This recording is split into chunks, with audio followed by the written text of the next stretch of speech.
Do you have any questions? Whoa, you need to know about beauty. Ask Dani. Need to know about business. Ask Dani. What do you need to know? Ask Dani. Will you ask Dani? Dani, Dani. Will you ask Dani? Dani, Dani. Will you ask what you need to know? Will you ask Dani?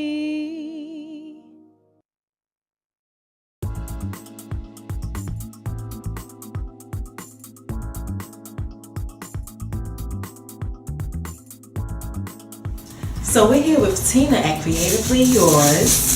Your salon is beautiful. Thank you. I love the setup. I love the ambiance. It's just a good feel. So Tina, what do you actually specialize in? Like, what are you doing right now? What's your specialty? I wouldn't say that I specialize in one thing in particular. This spread I'm doing right now is soaking off her gel polish.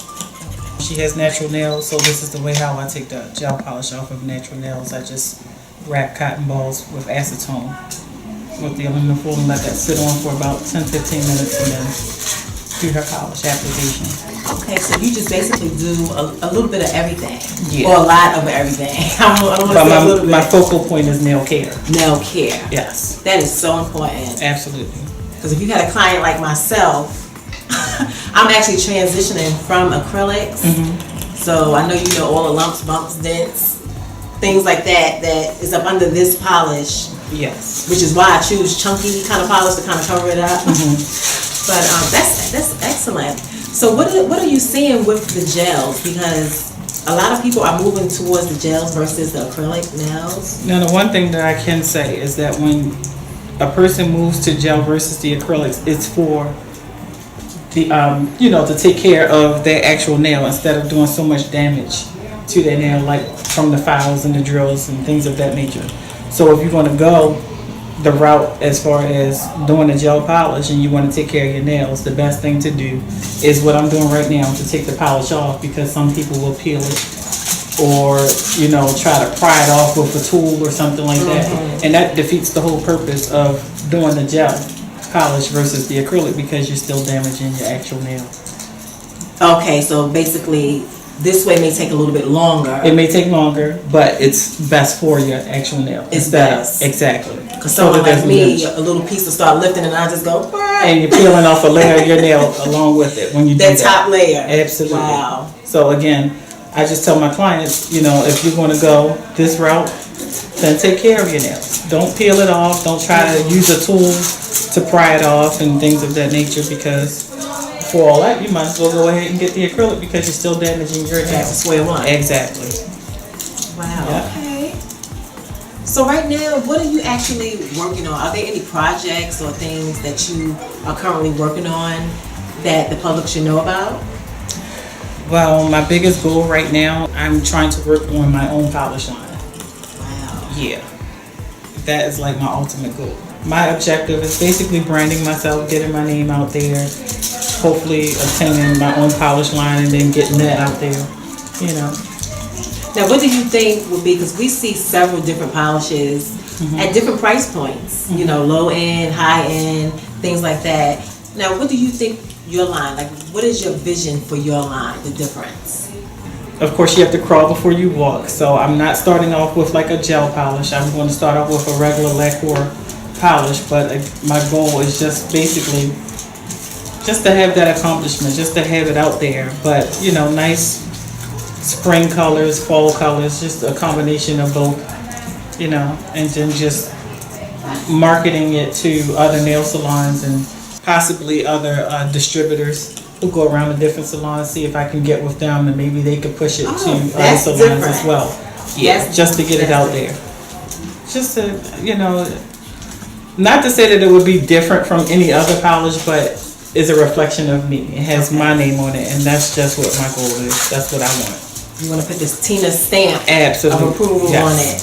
Yep. But I think that could actually be your niche, the whole distributor thing, in that direction, because when you kind of separate professional lines from just any line that you could get from the store, that's a niche in itself. Yes. That's a niche in itself.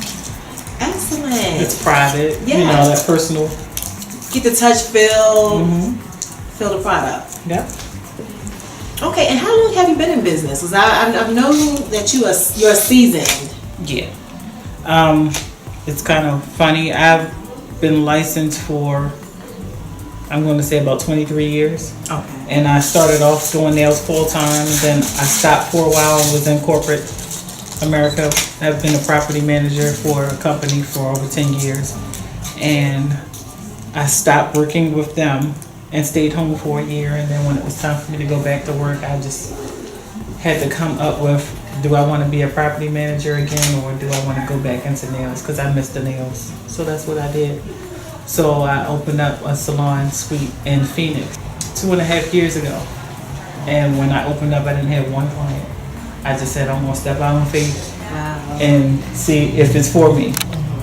And it actually paid off because I didn't have to go into pocket to pay for the rent. It wound up paying for itself. So yeah, I had a couple of weeks where I was breaking even. I would go home with nothing, but as long as I didn't have to go in pocket to pay my rent, it was fine until my clientele built up. So with the clients that I had prior to retiring, semi-retiring, once they found out I started doing nails again, they immediately came back. And not all, but some, of course.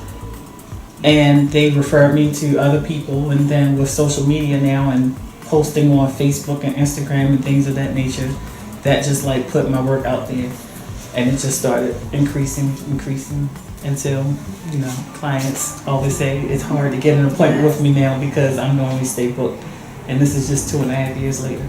Oh wow. Yeah. Because about 2 years is the mark to where you have a full clientele that you can live off of, you can retire from, you know, that type of thing. How did you, I would say, how did the growth start? Like, did you do any marketing or advertising? I didn't. Was it word of mouth? It was mostly word of mouth. Because I didn't do any type of like flyers or like putting things on people's cars. You know, I didn't do any of those things. Like I said, just my clients' referrals mostly, and me taking pictures of my work. And I put a lot of posts, like everything that I do, not everything, but a lot of the things that I do, I take pictures of it and I post it on Instagram and Facebook, and use a lot of hashtags. Once you use those hashtags, that's what gets people to find you and draw them my way. So I've done like maybe 4 or 5 new clients this week, and each of them said that they found me on Instagram. Like they'll search the hashtag Baltimore nails or black nail techs or things like that, and that's how they found me. Things specific to what they're actually looking for. Exactly. Okay. Exactly. So that's why it's important that when you posting, you put those hashtags on it that people, you know, hashtags that make sense.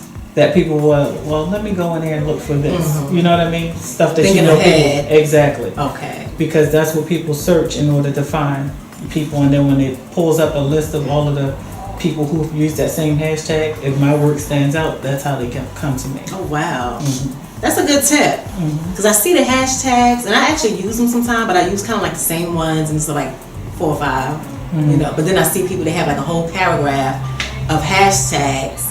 And things like that, it's not going to bring people to you, because who's going to go in the search field and search that long hashtag? You know what I mean? Like hashtagging the address. No one's going to go and search a hashtag with the address. So it has to be specific for what you're looking for. What you're looking for. Exactly. Black nail tech or Baltimore nail tech or Baltimore nails. Okay, the area. Hand paint, nail art, nail care, nail salon, nail Simple bar. to the point. Exactly. Got it. That's a tip that I'm gonna use myself. And another good tip also to use is marketing. Hashtag marketing or branding or business that brings people to you as well. Okay. Hashtag those things also on the business portion. Okay. Yes, that gives you a lot of exposure. Now, what are some things, we talked a little bit about the gel polish, but what are some new trends that you're seeing a lot of people getting? Because I know the stiletto nails were really big, but now I'm seeing different shapes, I'm seeing different techniques taking place. Like, what's fun? Like, someone young and fun, they want to come in. What services are they getting right now? The stiletto nails is still fun. They a lot of the younger clients, they like the coffin shaped nails, and they're kind of like stilettos. I call them square stilettos. So they go in like stiletto nails do, but they're like flat across the tip of it. I think I've seen it, but I didn't know the name. Yeah. Okay. So I call them either square stilettos or coffin nails. And they're basically shaped like a stiletto, but the tip is The not tip pointy. of it is square. Yes. Okay, coffin nails. And what type of designs? Because I've seen is it marble? They do water marbling, a lot of gel polish, a lot of junk nails. A lot of the clients like to get the encapsulated nails. I do a lot of that now. And what exactly is that? Encapsulated? Well, my nails are a mess, but it's something on the lines of what I have right here, where you can put the design underneath of the acrylic. So I have this is what would be considered an encapsulated flower. Okay. So I made the flower with the acrylic on my natural nail, and then I put clear acrylic on top of it. So. Oh wow. Yeah, and you can do it either that way, or you can put like different types of glitters to make a really pretty design on top of the bare nail, and then when you put the clear acrylic on top of it, that's so what encapsulates. The feature of that would probably be their design lasts the longevity of that nail. Exactly. It'll so grow each out. time they get their filling, that design is still there. So all you have to do is change your polish on the other nails. Okay, I was trying to envision it, and I kind of see it now. Because even if they was to get it, I guess, shortened, they'll still have some sort of design still there. Exactly. Okay. Yeah. And also the 3D nails. Like I said, with the way how I have this flower, so this is kind of like, I would say, a 2-in-1. Because it's a 3D nail, 3D flower that I made with acrylic. And then I put a different type of acrylic over top of it. To encapsulate it. To encapsulate it. So that's the encapsulated nail. The 3D nail will be the flower on top of the nail. Oh, I'm learning some stuff today. Yeah. Because I'm usually real simple and real, just simple sleep, basic. I've been kind of expanding my horizon. But my nails need work. Someone like me that is just on the go, busy, I'm actually a hairstylist myself. So I'm in a salon about 60 hours a week. Okay. Then I'm doing other things. I have another business. I'm a mom. I'm a caregiver. Like, I have all kinds of stuff going on. So for the busy lady that don't have time, to get a lot of things done, she want to kind of get in and out, what services would you I would recommend the gel polish. The gel polish. The gel polish. Because if you know that you're too busy to keep up with your maintenance on the acrylic and things of that nature, you wouldn't want your acrylics to start breaking or lifting and things of that nature. Whereas if the gel polish, if that it's time to come off, it's easy for you to take that off until you next time. You know your stuff, because that's exactly what happened with me. I'll get one to break off, then another one start lifting, then one start peeling off, and then the next one just fell off. Right. You know your stuff. Thank you. That's my story. Now, being in the business for 20 plus years, I know you've seen things. You see things that's great, of course. You've seen things that may kind of go left, and you're like, oh, that's just crazy. What things are you seeing, like such as clients coming in that need you to get them back on track? What are some things that you're seeing that is just not right? I would say the chop shops, of course. A lot of clients, well, they call them chop shops, in the terms of my clients, that they don't like how there's an assembly line. Like, you go there and you're just like a number, and they're not really attentive to you and your needs and do what you ask them to do. They want to do what they want to do and things of that nature. And their nails aren't in good condition. They're not sanitary. So I have clients that come to me who have conditions that need attention. Sometimes I have to refer them to the doctor because they come from salons that aren't sanitary. And those are the things that differs me from other salons, and the things that I feel like the clients need. And they like the fact that here they have one-on-one attention, sanitary, I know my stuff, and I take care of their needs as well as their nails. And it's not, again, an assembly line. I take appointments on their time is their time. Nail care, that's the basis of your business. That's the basis nail of my care. business, nail care. And again, making the client feel like this is their time, like this is your me time. You want to feel like it's your me time when you come and get your nails done in the salon. You don't want to go to the salon and everybody's yelling across the room, hey, you know what I mean? Like, everyone's yelling at each other or it's children ripping and running throughout the salon, that doesn't really feel like your me time, your pamper time. That takes away from your time. So when you get off work, or if you're off work and you want to come and get your nails done, you want to come and get your feet done, and it's just like how it is with me and her right now, that's typically how it is until the next client comes in. Okay. One client at a time. I don't push her off to go to the next person and then try to start the next person and try to hurry up and get the next person in here for quantity reasons. It's quality over quantity. And I guess because that's going to reduce your stress level also. Because even as a stylist, you know, a lot of times we don't have the ability to work on one person at a time. You know, we may have someone at the bow, someone at the dryer. And that's what's different with me. Yes. And that's what I try to explain to people. I'm one person. I can't take a whole bunch of people at one time and, you know, juggle them. When one person comes and they sit in my chair, they're in my chair until that service is done. And then when their service is done, then the next person comes in, and that's how it goes. So basically, you're not insane like like me and some of my buddies. I can't juggle like with hairstylists, like you said. One person can be in your chair, the next person can be in the dryer, the next person at the shampoo bowl. I can't do that. It's a lot. Until I get my assistant. When I get my assistant, then I'll be able to, you know, take on a little bit more. Yeah. She can kind of prep and get some stuff started while you're finishing up something. Okay, that makes sense. Yeah, that makes sense. Excellent. So Tina, what are some achievements that you have made that you are really proud of? First, I'm really proud of the fact that my clientele picked up by me stepping out on faith in the beginning when I opened up the salon and, you know, basically getting started. I'm proud that everyone entrusted me enough to, you know, come to me and get their nails done and to refer other people to me. And, you know, for that, I'm really proud that I made that decision to do that. And the next thing that I'm really proud of is that I have been featured in 2 different magazines, Nail Pro and Nails Magazine. And basically, you know, the magazine, they emailed me and reached out to me. When I was in Nail Pro magazine, I didn't even know I was in that magazine until someone contacted me and asked me if I wanted to have a display put together.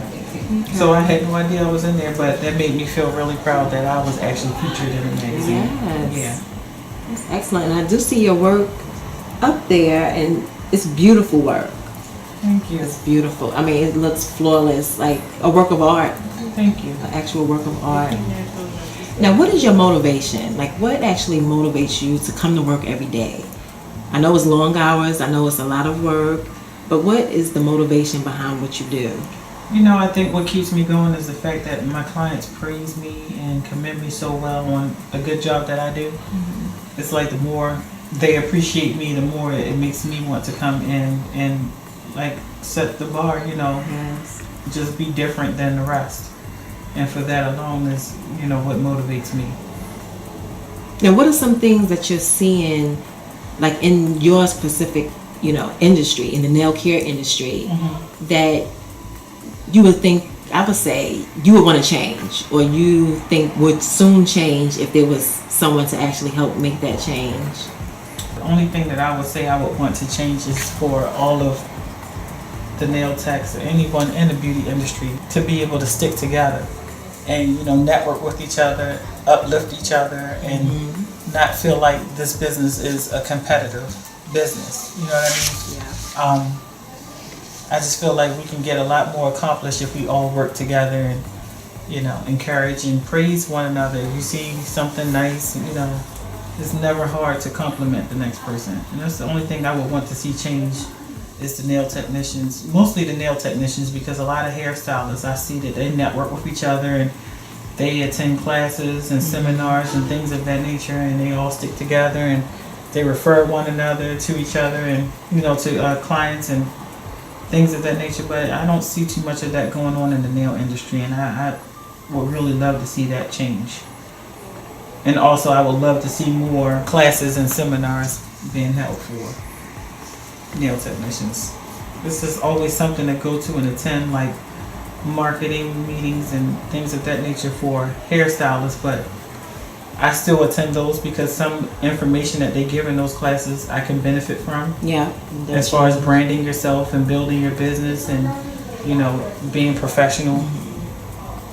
all of those things I can benefit from, but then, it's like other areas that I feel like they need to target in the nail industry, and they don't have enough of those seminars. So sometimes my mind gets to ticking, and I start thinking, what can I do differently to make that start happening? Yeah. But again, you have to build a team and then get other nail techs that's just as much involved or interested, and we all can work together and start doing those type of things. So how are you educated? Like, how do you actually train or seek out knowledge? Like, I know in our industry, in the hair care industry, we have symposiums, classes. I mean, on any given month, you could take several classes. Right. So how is that for you in your industry? All of the classes aren't local. So I normally stay up to date with a lot of techniques and knowledge through, online, YouTube, and I follow Nails Magazine. I'm subscribed to their magazine and Nail Pro, and I just read and just, keep myself up to date that way. So do you think you actually have a natural talent gift? Like, do you think that it's something that you was naturally kind of born with? I would say so, because I that's the reason why my mom sent me to nail school, because I had the talent and I was doing like my girlfriends, in high school and things of that nature. And then when I graduated, she asked me if I wanted to go to nail school or hair school, because I did hair and nails. Oh, wow. But I chose to do the nails over the hair. So that must be in the family, because I know your sister personally. We actually worked together with a hair care company a few years ago. So that's how I know your sister. But do you think it's in the family, like something in the family? I honestly would say yes. Because my brother is a carpenter. My mother she's a retired cake baker, so she made all occasion cakes, wedding cakes, birthday cakes, things of that. My sister, like you said, does the hair. I did nails, so it's like all of us had a skill. Okay. Yeah. Visual people, visual learners, creative. Exactly. Creativity. Yeah, and then when I went to nail school, they only teach you the basics so that you're able to get your obtain your license. But they don't really teach you like how to be creative, how to do the designs, the technique and things like that. So you have to pretty much have it in you in order for it to be like, natural. Yeah. Because I think some things can be taught, but when it comes to the creative side, it has to come naturally. Yeah. To actually take it to another level. Yeah. Wow. Now, if you were actually mentoring someone, or if there was someone that wanted to get in this business, in this field, is there anything that you would actually tell them, like some type of advice for longevity? I have mentored a couple of people, and right now I've been in contact with Black Girls Still Do Nails. That's the name of their site. They've been in contact with me to ask me was I interested in mentoring anyone. And I'm currently working with them doing that. I just say, you have to have patience. It's not going to come overnight.